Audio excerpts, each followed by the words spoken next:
काही जिल्हा परिषदेच्या निवडणुका ह्या तिथं 50% पेक्षा जास्त आरक्षण झाल्यामुळं सुप्रीम कोर्टाने सांगितलेलं आहे की आरक्षण हे 50% ठेवलं पाहिजे आणि त्यामुळं त्याही निवडणुका थोड्या पुढे जातात का काय अशा प्रकारची परिस्थिती सध्या राज्यामध्ये निर्माण झालेली आहे। आज अनेक माझे सहकारी इथं उपस्थित आहेत।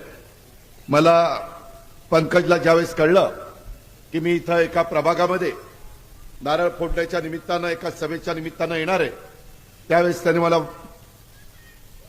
फोन केला आणि सांगितलं की दादा, आम्ही देखील आज खरं श्री भैरवनाथाच्या चरणी वंदन करून, हे आमचं ग्रामदैवत आहे, इथं आमचं श्रद्धास्थान आहे, आम्ही या सगळ्या गोष्टी करत असताना कुठल्याही चांगल्या गोष्टीचा शुभारंभ इथं नारळ फोडून त्या ठिकाणी करत असतो आणि तुम्ही येताय तर इथं या।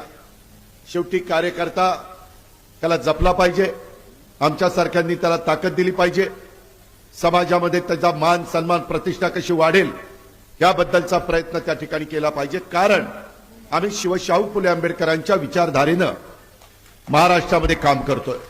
मित्रांनो, चांद्यापासून बांद्यापर्यंत काम करत असताना तसं बघितलं तर ही उद्योग नगरी, ही कष्टकऱ्यांची नगरी, इथं पूर्वीच्या असणाऱ्या ग्रामपंचायती अनेक एकत्र आल्या आणि त्याच्यातनं सुरुवातीला नगरपालिका आणि नंतर महानगरपालिकेचं रूपांतर झालं। आशिया खंडातली सर्वात श्रीमंत महानगरपालिका या नात्याने आपल्या पिंपरी चिंचवडचा नावलौकिक होता। तुम्ही सगळ्यांनी अतिशय तरुणपणामध्ये माझ्यासारख्या कार्यकर्त्याला 1991 मध्ये खासदार केलं, त्यावेळेस पी.व्ही. नरसिंहराव 5 वर्षाच्या करता पंतप्रधान होते। तसं बघितलं तर या शहराचा माझा जास्त संबंध आला नाही। मी बारामतीमध्ये काम करत होते, का शेतकऱ्याच्या पोटी जन्माला आलेला कार्यकर्ता या नात्याने मी तिथं काम करत होतो, परंतु काहीतरी समाजाच्या करता केलं पाहिजे। आदरणीय पवार साहेबांनी एक स्वतःच वेगळ्या प्रकारचा नावलौकिक राज्यामध्ये देशामध्ये निर्माण केलेला होता आणि त्या कुटुंबामध्ये जन्माला आलेला मी कार्यकर्ता आणि त्याच्यामुळं काही नाना शितोळे असतील, तात्या कदम असतील, कविचंद भाट असतील, अनेक त्यावेळेचे मान्यवर असतील, त्यांच्या माझ्या ओळखी झालेल्या होत्या। रामकृष्ण मोरे साहेब असतील, रामकृष्ण मोरे आपल्या सगळ्यांचं प्रतिनिधित्व करायचे, सगळी महानगरपालिका ते चालवायचे। परंतु मला तुम्ही खासदार केल्यानंतर मी ठरवलं की बाबा ह्या शहरामध्ये काहीतरी बदल झाला पाहिजे। हे शहर कष्टकऱ्यांचं आहे, इथं कामधंद्याच्या नोकरीच्या निमित्तानं महाराष्ट्राच्या कानाकोपऱ्यातनं लोक येत आहेत, राहत आहेत, व्यवसाय करतायत। मूळ माझा पिंपरी चिंचवडकर देखील कष्ट घेतोय।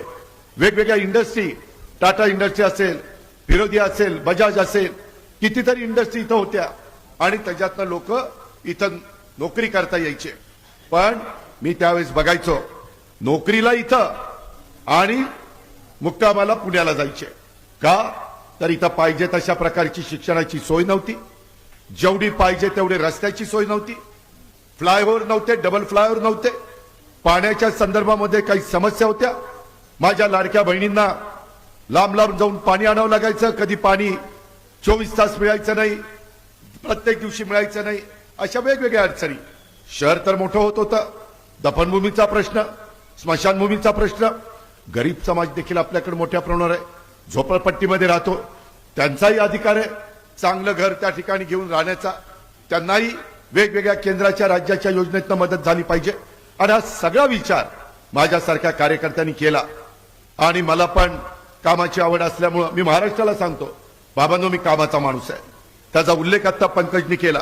पंकज पण पहिले 5 वर्ष तुम्ही सगळ्यांनी मागच्या वेळेस पण माझ्या शब्दाला मान दिला, 4 लोक राष्ट्रवादी काँग्रेस पक्षाच्या घड्याळाचे निवडून दिले आणि त्याच्यामध्ये आपल्या स्वर्गीय पौर्णिमाताई सोनवणे आज आपल्यात हयात नाही, मी त्यांना भावपूर्ण श्रद्धांजली अर्पण करतो, ते आपल्याला सोडून गेल्या, परंतु त्यांची सुनबाई या नात्याने आपण चारुलताला त्या ठिकाणी उमेदवारी दिलेली। उमेदवारी देत असताना वेगवेगळ्या भागाला कसं प्रतिनिधित्व देता येईल, वेगवेगळ्या वयोगटातल्यांना प्रतिनिधित्व कसं देता येईल, काहींची पाठी कोरी आहे, काही जण अनुभवी आहेत आणि त्याच्यामध्ये गेले अनेक वर्ष आपल्या सगळ्यांचं प्रतिनिधित्व करत असताना पंकज दत्तात्रय भालेकर त्याला आपण इथं उमेदवारी दिलेली आहे। 5 वर्ष त्यांनी तुमचं काम केलं, नंतर त्यांचं मुदत संपली, नंतर देखील सातत्याने माझ्याकडे मी कधी विरोधी पक्षात होतो, कधी सत्ताधारी पक्षात होतो, आज राज्याचा उपमुख्यमंत्री आहे, तुमचा पालकमंत्री आहे, अनेक प्रकारची कामं मी राज्याच्या सर्वांगीण विकासाच्या करता करत असतो आया बहिणींचा आशीर्वाद मिळवत असतो, वडीलधाऱ्यांचा आशीर्वाद घेत असतो आणि तरुणांच्या करता एक दिशा देण्याचं काम माझं चाललेलं असतं. आणि त्याच्यातून पंकजने मगाशी भाषणामध्ये बोलत असताना सांगितलं, इस्पितळाचा प्रश्न, पाण्याच्या बद्दल प्रश्न. मित्रांनो, या राज्याचा मी पाटबंधारे मंत्री होतो त्यावेळेस माझ्या लक्षात आलं की माझं शहर ज्या पद्धतीनं वाढतंय ते बघता पवना धरण माझ्या पिंपरी चिंचवडला पुरं पडणार नाही. लोकसंख्या वाढतीये. पूर्वी मी इथं खासदार होतो त्यावेळेस एक आमदार होता हवेली विधानसभा मतदारसंघातला आणि थोडासा भाग आपला मुळशीला जोडलेला होता. आपला पिंपरी निलंग वगैरे थोडाच भाग होता. म्हणजे एक आमदार किंवा सव्वा आमदार झाला. आज 3 आमदार पूर्ण तुमचे आहेत. उद्याच्याला 2029ला माझा दावा आहे 5 आमदार ह्या भागातनं जातील. 5 आमदार. माझ्या महिलांना 1/3 जागा आपण देणार आहोत. कायदा 5 काला आहे. उद्याच्याला 29 मध्ये 288 आमदार आणि व्यतिरिक्त 96 महिला जाणार आहेत. कारण लोकसंख्या वाढलेली आहे, तेवढं प्रतिनिधित्व मिळालं पाहिजे. महिलांना पण समाजात मान सन्मान प्रतिष्ठा प्राप्त करून दिली तर महिला त्या दिलेल्या कामाचं चीज करतात. याबद्दलचा पण अनुभव आपण घेतला. अनेक महिलांना आपण या शहराचं प्रतिनिधित्व करण्याची संधी दिली. काहींना आमदार केलं, काहींना खासदार केलं. हे चालत असतं. त्याच्यात कधी जातीवाद करायचा नसतो, जातीभेद करायचा नसतो. शेवटी आपलं प्रत्येकाचं रक्त लालच आहे. आपण हाडामासाची माणसं आहे. युगपुरुष छत्रपती शिवाजी महाराजांनी ज्यावेळेस हिंदवी स्वराज्याची स्थापना केली त्यावेळेस 18 पगड जाती 12 बलुतेदारांना घेऊन त्यांनी सर्वांना बरोबर घेऊन हिंदवी स्वराज्याची स्थापना केली. त्यांनी दुजाभाव केला नाही. त्यांनी त्याच्यामध्ये कुठल्याही जातीमध्ये तणाव निर्माण केला नाही. हे शिवशाहू फुले आंबेडकरांची विचारधारा. घटनेचे शिल्पकार बाबासाहेब आंबेडकरांनी तसंच केलं. संविधान दिलं, जगातलं सर्वोत्कृष्ट संविधान. महात्मा ज्योतिराव फुल्यांनी खऱ्या अर्थाने गोरगरिबांच्या करता शिक्षणाची कवाडं उघडली. त्या काळामध्ये राजर्षी शाहू महाराजांनी गरिबांची हुशार मुलं त्यांना घडवण्याचं काम केलं, त्यांना शिक्षण देण्याचं काम केलं. आणि म्हणून ह्या लोकांचा आदर्श घेऊन मौलाना आझाद असतील, अण्णाभाऊ साठे असतील, पुण्यश्लोक अहिल्यादेवी होळकर असतील, सावित्रीबाई फुले असतील, राजमाता जिजाऊ असतील, रमाई माता असतील, या सगळ्या ज्यांनी ज्यांनी ह्या देशाला ह्या राज्याला दिशा देण्याचं काम केलंय त्यांचा वारसा पुढे घेऊन जाण्याचं काम आम्ही करतोय. मित्रांनो, आज आपण काय करतोय? जी महानगरपालिका आशिया खंडामध्ये श्रीमंत महानगरपालिका होती, तुम्ही माझ्यावर 92 साली विश्वास ठेवला. 92 पासून 2017 पर्यंत 25 वर्ष मी सांगेल तो महापौर, मी सांगेल तो स्टँडिंग कमिटीचा चेअरमन आणि मी सांगेल ते आमदार उमेदवार तुम्ही निवडून देत होता. मित्रांनो, कधी या महानगरपालिकेला कर्ज काढावं लागलं नाही. कधी महानगरपालिका कर्जबाजारी झाली नाही. आठवा, जुन्या लोकांनी आठवा, कितीतरी माझ्या तरुण तरुणींचा त्यावेळेस जन्म पण झाला नसेल. 35 वर्षापूर्वीचं मी सांगतोय. त्या दिवसापासून मी ठरवलेलं होतं ह्या शहराचा चेहरामोहरा असा बदलून दाखवेल की जी लोक पुण्याला मुक्कामाला जात आहेत त्यांना वाटेल पुण्या एवढंच तोडीचं माझं पिंपरी चिंचवड झालं, आता मी पिंपरी चिंचवड मध्ये राहिलं पाहिजे. या पद्धतीचा इतिहास आपण घडून दाखवला. आयटी आणलं, त्याच्यामध्ये पवार साहेबांनी पुढाकार घेतला. तिथं हिंजवडीला आयटी येत असताना मी त्या भूमिपूजनाला होतो. कदाचित विलास पण असेल. आणि तिथं संत तुकाराम सहकारी साखर कारखान्याचं भूमिपूजन होत होतं. नाना नवलेंनी ती जागा निवडली. पवार साहेबांना व्हिजन होतं. साहेबांनी सांगितलं नाही, इथं कारखाना करायचा नाही. मी जरी भूमिपूजनाला आलेलो असेल तर आपण दुसरी जागा निवडू, इथं आपण इंडस्ट्री आणू, इथं आपण आयटी हब निर्माण करू. आज त्या आयटी हबमुळं देशात कुठल्या आयटी हबचं नाव लौकिक आहे.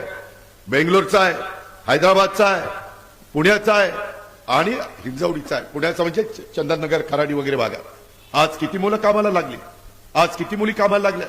ज्यावेळेस तिथल्या लोकांनी सांगितलं दादा इथं अडचण आहे, तिथं तुम्ही सोडवली पाहिजे, पहाटे 6ला जाऊन मी तिथं पाहणी केली. का तर इतरांना त्रास व्हायला नको. काही लोकांनी सांगितलं चाकडला तिथं अडचण येते, जाताना आम्ही लवकर बाहेर पडतो पण तिथं जाम होतंय. तिथं पहाटे 6ला जाऊन VMRD, MIDC, PWD, रस्ते विकास महामंडळ, सेंट्रल गव्हर्नमेंटचा नॅशनल हायवे या सगळ्यांची मीटिंग घेतली. प्रत्येकाची जबाबदारी दिली आणि त्याच्यामध्ये काही पालकमंत्री म्हणून DPCचा निधी दिला. आज ती कामं त्या ठिकाणी सुरू झालेली आहे. मित्रांनो, मी तुम्हाला सगळ्यांना तळवडेकरांना सांगेन, माझ्या ज्योतिबा नगर, गणेश नगर, रुपीनगर, सहयोग नगर, त्रिवेणी नगर हा माझा जो प्रभाग आहे, प्रभाग क्रमांक 12, त्या सर्वांना सांगेन मी कामाचा माणूस आहे. मी 1992 ते 2017 कधी माझ्यावर ह्या महानगरपालिका चालवत असताना 5 पैशाचा देखील आरोप झाला नाही. आज काय चाललंय? आज रिंग चाललेली आहे, भ्रष्टाचार बोकाळलेला आहे, कुठल्या कुठं टेंडर चाललेली आहे. कुणाचा पैसा आहे? जनतेचा पैसा आहे. हे तुम्ही समजून घेणार आहे का नाही? उद्याच्याला तुम्हाला मतदान करायचं आहे, कुणाला निवडून द्यायचं आहे, कुणाला बाजूला करायचं आहे, हा अधिकार घटनेने तुम्हाला दिलेला आहे, संविधानाने दिलेला आहे, बाबासाहेब आंबेडकरांनी दिलेला आहे. अजिबात कुणाच्या दबावाला घाबरायचं काही कारण नाही. शेवटी आपल्याला विकास करायचा, आपल्याला सुधारणा करायच्या. मी सुधारणा करून दाखवल्या. मी महाराष्ट्रात फिरत असताना सांगतो, बाबांनो त्या पिंपरी चिंचवडमध्ये जाऊन बघा आम्ही काय काय पालट केला आहे. अजून आपल्याला पुढे जायचं आहे. आज मी राज्याचा अर्थमंत्री आहे. अर्थमंत्री म्हणून मी राज्याला निधी देत असताना जिल्ह्यालाही निधी देऊ शकतो, आपली पण कामं करू शकतो. मी मगाशी सांगितलं लोकसंख्या वाढली, आज उद्या 5 आमदार होणार आहेत, 3 आमदार तर झालेलेच आहेत. मला वाटतं चिंचवड 6 लाख मतदार झालेत, भोसरीला 6 लाख मतदार झालेत, अण्णाचा मला वाटतं 4 लाख मतदार आहेत, सांचा 12 आणि 4 16. मित्रांनो, मी ज्यावेळेस आमदार झालो 1.5 लाखाचा मतदारसंघ असायचा, 1.5 लाखाचा. आता कुठे गेले? कसं लोकांचं प्रतिनिधित्व होणार? आणि त्यामुळं लोकसंख्या वाढल्यानंतर काय लागतं? रस्ते उत्तम लागतात, पाणी लागतं, वीज लागते, कायदा सुव्यवस्था चांगली लागते. कुणाची गुंडगिरी, दहशत ही त्या ठिकाणी खपवून घेतली जात नाही. आणि बकालपणा शहराचा तो त्या ठिकाणी कमी करायचा असतो. मित्रांनो, 25 वर्षामध्ये काम करत असताना जुना पुणे मुंबई रस्ता मी रुंद केला. त्यामध्ये काही लोकांचे घरं बाजूला करावी लागली, त्यांना वाऱ्यावर सोडलं नाही, त्यांची पर्यायी व्यवस्था केली. आज एकदम चांगला रस्ता निगडीपासून पुण्यापर्यंत केला. मध्ये आम्ही सरकारमध्ये होतो, मेट्रोला मान्यता दिली. आपली आता मेट्रो आपण निगडीपर्यंत करतोय. मध्ये अण्णांनी सांगितलं, दादा 3च स्टेशन आहे, 4थं स्टेशन केलं पाहिजे. 4थं स्टेशन मंजूर केलं. मित्रांनो, इथपर्यंतच थांबणार नाही, ती चाकणला घेऊन जाणार आहे. केंद्राचा पैसा 20%, राज्याचा 20%, आपला 10% आणि 50% वित्तीय संस्थांचा. ते केल्याशिवाय वाहतुकीची कोंडी सुटू शकत नाही. आता रिंग रोडची 2 कामं, पहिलं काम सुरू झालं रस्ते विकास महामंडळाचं, पुणे आणि पिंपरी चिंचवड. बाहेरची वाहनं इकडे येताच कामा नाही. ज्याला सोलापूरवरून जायचंय त्यांनी डायरेक्ट सातारला बाहेरच्या बाहेर जावं, ज्याला मुंबईला जायचंय रिंग रोडनी बाहेरनं जावं, ज्याला नाशिकला जायचंय सोलापूरहून आला तो रिंग रोडनी बाहेरच्या बाहेर. त्याने पुण्यात पण यायचं कारण नाही, पिंपरी चिंचवडमध्ये यायचं कारण नाही. प्रदूषण कमी करायचं. आज दिल्ली नंतर काही शहरं मोठ्या प्रमाणावर प्रदूषण होत आहे. नुसती भाषणं करून चालत नाही, त्याला पर्याय द्यावा लागतो. आणि तशा पद्धतीनं आपण ती मेट्रोचा पर्याय देतोय, रिंग रोडचा पर्याय देतोय, अजून एक PMRDचा रिंग रोड करतोय. त्याच्याही बद्दलचं प्लॅन तयार चाललेले. मित्रांनो, इथं श्री संत माऊली, आळंदीला देऊला संत तुकाराम महाराज यांच्या समाधी आहेत. तिथल्या इतक्या जवळ वारकरी संप्रदाय. ज्या प्रकारे या सगळ्या भागामध्ये सुधारणा व्हायला पाहिजे होत्या, अलीकडच्या काळामध्ये त्या थांबलेल्या आहेत. कारण विजन असणारं नेतृत्व इथं नाही. मी महाराष्ट्राच्या मंत्रिमंडळामध्ये असलो तरी देखील ज्यावेळेस विकासाचे प्रश्न येतात त्यावेळेस मनुष्य स्वभाव आहे. पहिला जिल्हा, त्याच्यामध्ये आपली पिंपरी चिंचवड, त्याच्यामध्ये आपलं पुणे शहर, याबद्दलचा विकास आम्ही करतो. आणि पावण्याचं पाणी ज्यावेळेस आपल्याला कमी पडायला लागलं त्यावेळेस आंध्र प्रकल्प MIDCचा मीच इरिगेशनचा मंत्री असताना मान्यता दिली. भामा आचखेड, माझ्या खेड तालुक्यातला राजगुरुनगरचा, त्याला मान्यता दिली. माणसांना प्यायला पाणी देण्याच्या करता शेतकऱ्यांचं पाणी त्या ठिकाणी रद्द करावं लागलं. संपूर्ण धरण पुण्याकरता आणि पिंपरी चिंचवड करता राखीव ठेवलं. कुणी निर्णय घेतला? त्याच्यामध्ये आता बंद पाईपलाईन आणायची, त्याशिवाय आपल्याला गत्यंतर नाहीये. शहर नीटपणे वाढण्याच्या करता ते काम आपल्याला करायचंय. आणि ही कामं करण्याच्या करता आपल्या विचारांच्या लोकांच्या हातात महानगरपालिका असावी लागते. माग कधीही मी या महानगरपालिकेमध्ये दुर्लक्ष केलं नाही. इथला स्वच्छतेचा प्रश्न असू द्या, इथल्या क्रीडांगणाचा प्रश्न असू द्यात, उद्यानाचा प्रश्न असू द्यात, शिक्षणाचा प्रश्न असू द्या, कुठलाही प्रसंग असू द्या. इंडस्ट्रीवाल्यांनी काही मुद्दा काढला, त्यांच्या इंडस्ट्रीचा प्रश्न सोडवण्याचा काही मुद्दा असू द्या, त्यामध्ये आम्ही लक्ष देतो. आज इथं सीपी कार्यालय झालेलं आहे. पूर्वी आपण पिंपरी चिंचवड पुण्याच्या अंडर होतं. आज पोलीस दलाला मोठ्या प्रमाणावर पोलीस स्टेशन मंजूर करून दिलेली आहे, वाहनं मंजूर करून दिलेली आहे. आज डीपीडीसी मध्ये करोड रुपयाच्या गाड्या आज पिंपरी चिंचवड आणि पुण्याला आणि पुण्याच्या ग्रामीण भागाला दिल्या. ते दिलं पाहिजे, त्याशिवाय कायदा सुव्यवस्था नीट राहू शकत नाही. त्यांना इन्फ्रास्ट्रक्चर दिलं पाहिजे. इथं माझ्या लाडक्या बहिणी बसल्या, त्यांना व्यवस्थित सुरक्षित वाटलं पाहिजे. कुणी विकृत माणसांनी त्या ठिकाणी वाकड्या नजरेने आमच्या माय माऊलीकडं, आमच्या लाडक्या बहिणीकडे बघता कामा नये. अशा पद्धतीचा पोलिसांचा दरारा असला पाहिजे. आज काय चाललं? आज काहींना त्या ठिकाणी दम दिला जातो, बोलवलं जातं. मी माझ्या 25 वर्षाच्या इतिहासात माझ्या तळेगावच्या मंडळींना मला सांगायचंय, कधी ज्याला स्वखुशीने यायचं असेल त्यांनी या. मी कधी फोडाफोडीचं राजकारण केलं नाही. त्याच्यामध्ये काँग्रेस पण लढायची, राष्ट्रवादी पण लढायचं, शिवसेनाही लढायची, त्याच्यामध्ये भाजप पण लढायचं. आज काय चाललंय? त्याला फोडा, त्याला फोडा, त्याला इकडे घ्या, त्याला तिकडे घ्या. काही न विचारलं का रे काय झालं? नाही राव दादा, लईच दम दिला, माझी बांधकामं चालली ती थांबवल्यावर कसं व्हायचं? हे असले धंदे चालले. हे पिंपरी चिंचवडमध्ये पिंपरी चिंचवडकरांनी खपून घेता कामा नये. शेवटी सगळ्याला न्याय मिळाला पाहिजे. आम्ही 25 वर्ष केंद्रातील सत्ता, राज्यातली सत्ता, जिल्ह्यातली सत्ता, तालुक्याची सत्ता, गावची सत्ता, आता पण जो निकाल लागला नगरपालिकेचा, सगळ्यात जास्त नगरपालिका त्या घड्याळाच्या राष्ट्रवादी काँग्रेस पक्षाच्या निवडून आल्या. जिल्ह्याला माहिती आहे काम घड्याळच करणार. त्याच्यामुळे तळेगावकरांनो, जसा मी पंकजची ओळख करून दिली तशा पद्धतीनं श्री शरद वसंत भालेकर, आज ह्याला एका तरुणाला आम्ही उमेदवारी दिलेली आहे. काही नवे चेहरे असले पाहिजेत. त्याच्यामध्ये सौभाग्यवती सीमा धनंजय भालेकर या आमच्या लाडक्या बहिणीला आम्ही उमेदवारी दिलेली आहे. त्याच्यामध्ये इथले काय महिलांचे प्रश्न आहेत, सभागृहात काय मांडलं पाहिजे, कसे प्रश्न सोडून घेतले पाहिजे. आणि आमची एकदम तरुण भगिनी सौ चारुलता रितेश सोनवणे ही त्या ठिकाणी वेगवेगळ्या घटकाला प्रतिनिधित्व देण्याचं काम राष्ट्रवादी काँग्रेस पक्षाने केलेलं आहे. आता तुमची जबाबदारी आहे. मी मगाशीच सांगितलं, आपल्याला मधल्या काळामध्ये गेले 4-5 वर्ष आणि त्या मधल्या काळात जे विकासाची कामं थांबली, जो भ्रष्टाचार बोकाळलाय, जो त्या ठिकाणी आपल्याला इथं रिंग केली जाते, ठराविक लोकांना त्या बाबतीमध्ये कामं भरायला लावली जातात, असं पिंपरी चिंचवडच्या इतिहासामध्ये घडत नव्हतं. आपल्याला पिण्याच्या पाण्याच्या करता भामास्केडचं पाणी आणावं लागणार आहे. आपल्या इथं रेड झोनचा प्रश्न आहे. आपल्या इथं वेगवेगळ्या पद्धतीनं मला मधी माझा पंकज आणि बाकीचे लोक सांगत होते की दादा, शेतकऱ्यांना रेड झोन बाधित शेतकऱ्यांना 100% मोबदला TDRचा मिळवून देण्याचं काम तुम्ही केलं पाहिजे.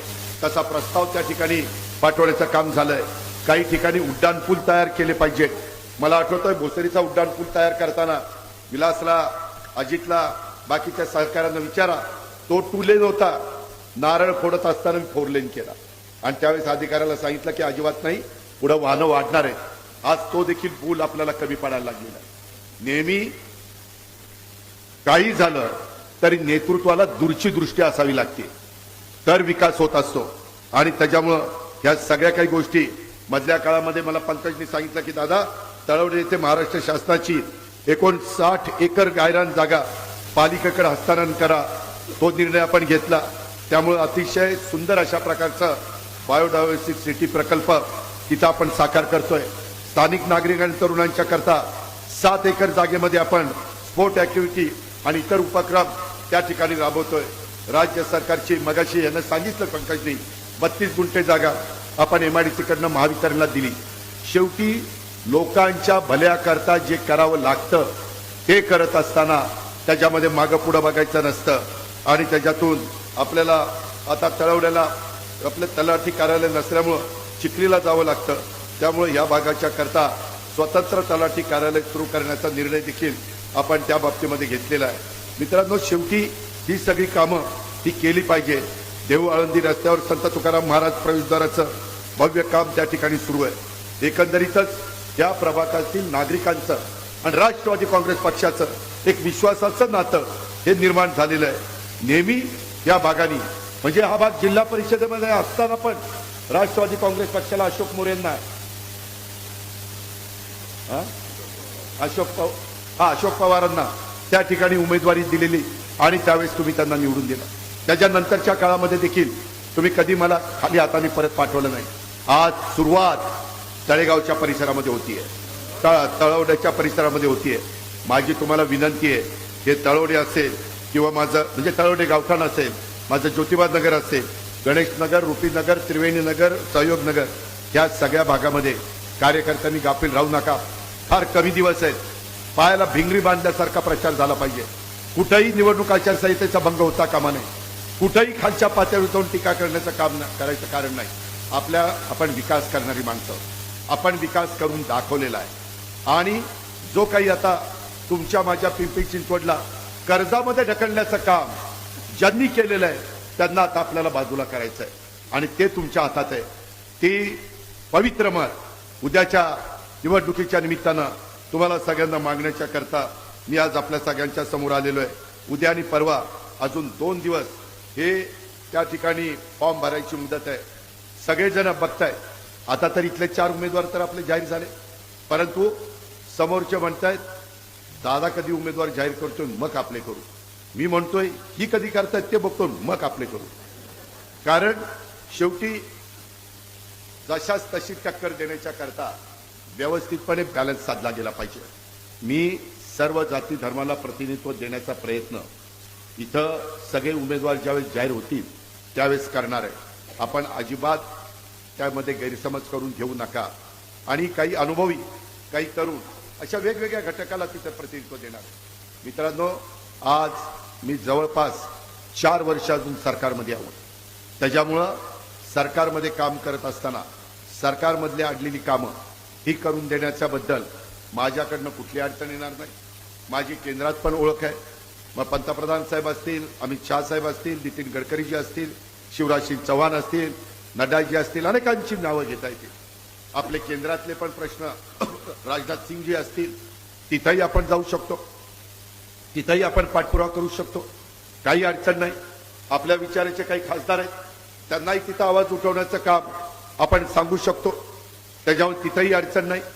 साधारण पिंपरी चिंचवडमध्ये उमेदवारी लढवत असताना त्यामध्ये राष्ट्रवादी काँग्रेस पक्ष म्हणजे घड्याळ आणि तुतारी हे एकत्रपणे निवडणुकीला सामोरं जात आहे. त्याच्यामुळं हा परिवार पुन्हा एकत्र येण्याचं काम होत आहे. बऱ्याच जणांच्या मनामध्ये तशा पद्धतीनं होतं. शेवटी मित्रांनो, आपण अनेक जण शेतकरी आहोत. शेतकरी तुमची माझी जात आहे. त्याच्यामुळं महाराष्ट्राच्या सर्वांगीण विकासाच्या करता काही गोष्टी कराव्या लागतात आणि तशा पद्धतीनं त्यावेळेस त्या सगळे नेते मंडळी बसलेली होती आणि जागांचं वाटप करत असताना काही पुढं मागं सरकून व्यवस्थित जागांचं वाटप केलेलं आहे. तुम्हाला 2 दिवसात ती माहिती मिळेल. कारण मी आता बोललो आणि काही नाही झालं. बघा काय यांनी सांगितलं आणि काय झालं. त्याच्यामुळं जरा 2 दिवस कळ काढा. 2 दिवसांनी तुम्हाला काय समजायचं ते सगळं समजेल. पण आपण मात्र कुठल्याही भूलथापांना बळी पडू नका, कुणाच्याही दादागिरीला बळी पडू नका, कुणाच्याही धापटशाहीला बळी पडू नका. माझं आपल्याला सगळ्यांना सांगणं आहे, आपल्याला अजूनही एक इंडस्ट्री जी तुमच्या माझ्या पुणे जिल्ह्यामध्ये, त्या इंडस्ट्रीला बळकटी आणण्याच्या करता एक चांगल्या प्रकारचं उद्योग मोठ्या प्रमाणात येण्याच्या करता जे वातावरण तयार करायचं असतं, कामगार आणि उद्योजक यांच्यामध्ये समन्वय जो साधायचा असतो ते साधण्याचं काम हे आपण करतोय. त्याच्यामध्ये तुम्ही त्याबद्दल काळजी करू नका. त्याशिवाय तरुणांच्या हाताला, तरुणींच्या हाताला काम मिळणार नाही.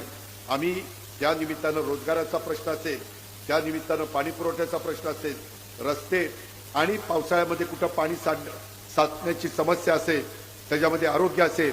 मगाशी पंकजने बोलत असताना सांगितलं आपण अनेक हॉस्पिटल उभी केलेली आहेत, परंतु अजूनही इकडे हॉस्पिटलची गरज आहे. आणि एक MIDCची इमारत आहे, ती इमारत पडूनच आहे. त्यापेक्षा गोरगरिबांचं आरोग्य चांगलं ठेवण्याच्या करता आणि त्यांना मोफत उपचार करून देण्याच्या करता त्या इमारतीचा उपयोग आपण सगळेजण करून घेतोय. आपल्याला पर्यावरणाचा पण विचार करावा लागणार आहे. हिरव्या जागा वाढवाव्या लागणार आहे. जास्तीत जास्त झाडं ज्या मोकळी जागा असतील तिथं कशी लावता येईल, स्वच्छतेला प्राधान्य कसं देता येईल. आणि एवढ्या मोठ्या शहराचा जो कचरा निघतो त्या कचऱ्यामुळं ज्या भागात आपण कचरा टाकतो त्याच्यातनं दुर्गंधी फैलावते आणि त्याच्यातनं आजार धरवतात. आता नवी टेक्नॉलॉजी आलेली आहे, त्या नवी टेक्नॉलॉजीचा वापर करून व्यवस्थित पद्धतीनं घन कचऱ्याचं त्या बाबतीमध्ये विल्हेवाट कशी लावता येईल आणि जाता ज्या काही नद्या आहेत त्या नद्यांचं पाणी प्रदूषित होत आहे त्या नद्या सुधारणा कार्यक्रम देखील आपण त्याच्यामध्ये हातामध्ये घेतोय. मित्रांनो, तुम्ही काळजी करू नका. मी सुरुवातीलाच सांगितलंय मी कामाचा माणूस आहे, परंतु मी किती चांगलं काम करायचं ठरवलं तर मला टीम जी असते ती माझी टीम गेले 25 वर्ष 1992 ते 2017 तुम्ही जशी माझ्या विचाराची निवडून दिली तसं तुम्ही याही वेळेस माझ्या विचाराची टीम पिंपरी चिंचवड महानगरपालिकेमध्ये निवडून द्या. मी पुणे जिल्ह्याचा आहे, तुम्ही पुणे जिल्ह्यात आहे. जे काही आपल्याला आपल्या जिल्ह्याबद्दल आपुलकी प्रेम जिव्हाळा आहे ते इतरांना नसणार आहे आणि काही लोकांचे जी काही दहशत दादागिरी आहे ती आता आपल्याला पूर्णपणे नेस्तनाबूत करायची आणि त्याकरता ही उद्याची निवडणूक महत्वाची आहे. मी आपल्याला शब्द देतो कुठल्याही परिस्थितीत शिवशाहू फुले आंबेडकरांची विचारधारा आम्ही कदापिही सोडणार नाही. हा देखील शब्द या जाहीर सभेच्या निमित्तानं आपण देईल. उद्याच्या युवकांच्या करता मध्ये आम्ही वेगवेगळ्या प्रकारे मेळावे घेतलेले होते. मी त्याच्यामध्ये वेगवेगळ्या ठिकाणी जाऊन लोकांचे काय प्रश्न आहे ते समजून घेण्याचा प्रयत्न केलेला होता. त्याच्यातून लोकांशी संपर्क साधण्याचा प्रयत्न केलेला होता आणि तसे कार्यक्रम मला वाटतं चिंचवडला घेतला, आपण पिंपरीला घेतला, भोसरीचा माझा राहिला, पण मी पुढे घेईन. तुम्ही काही काळजी करू नका. इथं अधिकाऱ्यांना आणून त्यामध्ये तुमचे काही प्रश्न आहेत, अडचणी आहेत, व्यवस्थितपणे मी दर आठवड्याला पुण्यामध्ये असतो, पिंपरी चिंचवडमध्ये देखील त्या ठिकाणी असतो. तुम्ही त्या बाबतीतली काही काळजी करू नका. मोठे मोठे प्रकल्प आपल्याला एसआरईचे राबवायचे, आपल्याला पंतप्रधान आवास योजनेच्या कोट्यावधी रुपयाचा निधी त्याच्यात केंद्राचा काही असतो, राज्याचा काही असतो, राज्याचा आणि केंद्राचा निधी आपल्याला आणायचा आहे. आणि माझ्या वेगवेगळ्या भागातनं माझं सोलापूर असेल, बीड असेल, माझं अहिल्यानगर असेल, माझं इकडे सातारा, सांगली, सोलापूर, पुणे, कोल्हापूर, इव्हन पुण्याच्या ग्रामीण भागातनं अशा वेगवेगळ्या भागातनं खानदेश असेल, कोकण असेल, त्या विदर्भ असेल, या भागातनं लोक आलेत ना, त्यांना इथं राहत असताना त्यांचाही अधिकारानं हक्काने राहण्याचा, त्यावेळेस माझ्या मूळ पिंपरी चिंचवडकरवर देखील कुठं अन्याय होता कामा नये अशा प्रकारची खबरदारी आम्ही या तळवडे गावठाण आणि ज्योतिबा नगर या सगळ्या भागामध्ये आम्ही त्या ठिकाणी करून दाखवू. पाण्याच्या संदर्भामध्ये देखील माझा तर हा प्रयत्न आहे. मी मध्ये पुण्याचं वरसगाव, पानशेत, खडकवासला, टेमघर या 4 धरणांचं पाणी पुण्याला कमी पडायला लागलं. आपण आता मुळशी धरणाचं पाणी आम्ही त्यांना टाटाला सांगितलेलं आहे की तुम्ही वीज कमी करा. वीज आपण सूर्यापासून वीज तयार होती, सोलर पासून, विंड पासून, त्याच्यात वीज तयार करू, पण पाणी आता माणसांना दिलं पाहिजे. आता 7 TMC पाणी तिथून आणायचं काम करतोय. मी आज माझ्या तळवडे परिसरातल्या नागरिकांना सांगू इच्छितो, उद्याच्याला आंध्र आणि माझा भामासखेड त्याचंही पाणी आपल्याला पूर्ण पडू शकणार नाही. आपल्याला पुढं टाटाची जी वरची धरणं आहेत त्याच्यातनं पाणी आणावं लागेल. त्याकरता काही कठोर निर्णय घ्यावे लागतील. ज्यावेळेस विकास करायचा असतो त्यावेळेस गोडी गुलाबीने सांगून कधी कधी चालत नाही, त्यावेळेस कठोर निर्णय घ्यावे लागतात. मालमत्ता कराच्या सामान्य करात 50% सवलतीचा महानगरपालिकेचा ऐतिहासिक निर्णय देखील मधल्या काळामध्ये आपण त्या ठिकाणी घेतला. मित्रांनो, ही कष्टकऱ्यांची नगरी आहे, उद्योग नगरी आहे. ही आपल्याला देशाच्या नकाशावर नव्हे तर जगाच्या नकाशावर ही आपल्याला घेऊन जायची आहे. आपल्याला पुण्याकरता एक आंतरराष्ट्रीय दर्जाचा विमानतळ करायचा आहे. त्याकरता देखील आम्ही पावलं उचललेली आहेत. अनेक ठिकाणी आपल्याला टनेल करायचे, बोगदे, आणि अनेक ठिकाणी आपल्याला फ्लायओव्हर करायचे, रस्ते रुंद करायचे, त्याच्यामध्ये सर्व्हिस रोड द्यायचे आणि हे सगळं करत असताना ड्रेनेज ह्याचा व्यवस्थितपणे सिवरेज ट्रीटमेंट प्लांट हे बऱ्याचशा ठिकाणी चालू नसतात. रात्री तसंच पाणी सोडलं जातं आणि त्याच्यातनं प्रदूषण होतं. अशा अनेक गोष्टी गेल्या 35 वर्षाच्या एकंदरीत कारकिर्दीमध्ये माझ्यासारख्या कार्यकर्त्यांनी आणि माझ्या सहकाऱ्यांनी जवळनं पाहिलेल्या आहेत. त्याच्यातनं अनेक बाबी आपण सोडवलेल्या आहेत. पुढेही एक देशातलं महत्वाचं शहर, स्वच्छ शहर, सुंदर शहर, जसं देशामध्ये इंदूर म्हणून शहर आहे ते सर्वात स्वच्छ शहर म्हणून ओळखलं जातं, तशाच पद्धतीची ओळख तुमच्या माझ्या पिंपरी चिंचवडची देखील आपल्याला करायची आहे. आणि हे सगळं सर्वांगीण विकास करत असताना कुठल्याही जाती धर्माच्या लोकांच्यावर या शहरामध्ये अन्याय होऊन दिला जाणार नाही, हा शब्द मी श्री भैरवनाथाच्या साक्षीनं आपल्या सगळ्यांना देतो. आणि त्या पद्धतीनं तुम्ही आमच्या या 4 घड्याळाचं चिन्ह घेऊन उभ्या राहणाऱ्या, म्हणजे अजून त्यांनी फॉर्म भरला नाही, परंतु आता कधी उद्या भरणार आहे का परवा? परवा मुहूर्त आहे काय? परवा भरणार आहे, हरकत नाही. परंतु तुम्ही सगळ्या जीवाभावाच्या कार्यकर्त्यांनी त्या चौघांना उमेदवारी देत असताना इतरांनी पण उमेदवारी मागितल्या होत्या, तेही तेवढ्याच तोडीचे होते, त्याबद्दल माझं दुमत नाही. परंतु मित्रांनो, मी काय किंवा माझ्या जागी तुम्ही कुणी असता तरी 2 महिला 2 पुरुष चौघांनाच तुम्ही उमेदवारी देऊ शकत होता, कारण हा प्रभाग हा चौघांचाच आहे. त्याकरता या चौघांना आम्ही उमेदवारी दिल्यात.